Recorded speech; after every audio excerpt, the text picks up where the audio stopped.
Hello friends, welcome back to Amna's food court. ഇന്ന് ഞാൻ വന്നിട്ടുള്ളത് നല്ല ടേസ്റ്റി ആയിട്ടുള്ള ഒരു ജ്യൂസ് റെസിപ്പിയുമായിട്ടാണ്.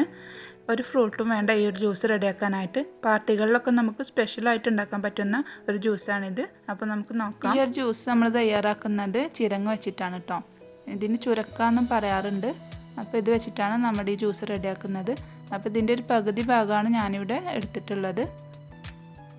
ഇത്ര പോകുന്നൊരു ഭാഗം വെച്ചിട്ടാണ് നമ്മൾ ജ്യൂസ് റെഡിയാക്കുന്നത്. അപ്പോൾ ഇതിൻ്റെ തൊലിയൊക്കെ കളഞ്ഞ് വൃത്തിയാക്കി ഞാൻ ഇതുപോലെ മുറിച്ചെടുത്ത് വെച്ചിട്ടുണ്ട്. ഇനി ഇതിലേക്ക് കുറച്ച് വെള്ളം ഒഴിച്ചു കൊടുത്ത് ഇതൊന്ന് വേവിച്ചെടുക്കണം. ഇത് വേവിക്കാനായിട്ട് വെച്ചിട്ടുണ്ട്. ഇനി ഇതൊന്ന് വെന്ത് വരട്ടെ. ചിരങ്ങ ഞാനിവിടെ നന്നായിട്ട് വേവിച്ചെടുത്തിട്ടുണ്ട്. ഇതിൻ്റെ വെള്ളമൊക്കെ ഡ്രെയിൻ ചെയ്ത് കളഞ്ഞിട്ടുണ്ട്. ഇതിൻ്റെ ചൂടൊക്കെ നന്നായിട്ട് പോയതിന് ശേഷം മിക്സിയുടെ ജാറിലേക്ക് വേവിച്ച് വെച്ചിട്ടുള്ള ചിരങ്ങ ഇട്ട് കൊടുക്കാം. ഇനി ഇതിലേക്ക് ഞാനിവിടെ ഒരു 15 കാഷ്യൂ നട്ട് വെള്ളത്തിൽ കുതിർത്തി എടുത്തതാണ് ഇട്ട് കൊടുക്കാം.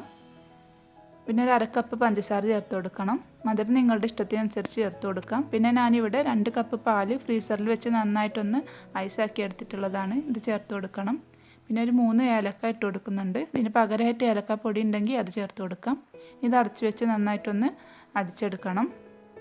അപ്പോൾ നമ്മുടെ ഈ ഒരു ജ്യൂസ് റെഡി ആയിട്ടുണ്ട്. ഇനി ഇത് നമുക്കൊരു സെർവിങ് ഗ്ലാസ്സിലേക്ക് ഒഴിച്ചു കൊടുക്കാം.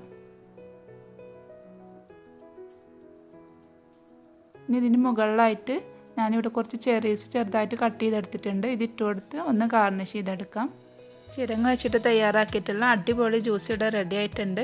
ഇത് കുടിക്കുമ്പോൾ ഒരിക്കലും പറയില്ല ചിരങ്ങ വെച്ചിട്ടുണ്ടാക്കിയിട്ടുള്ളതാണെന്ന്. നിങ്ങൾ എന്തായാലും ഒന്ന് ട്രൈ ചെയ്ത് നോക്കണം.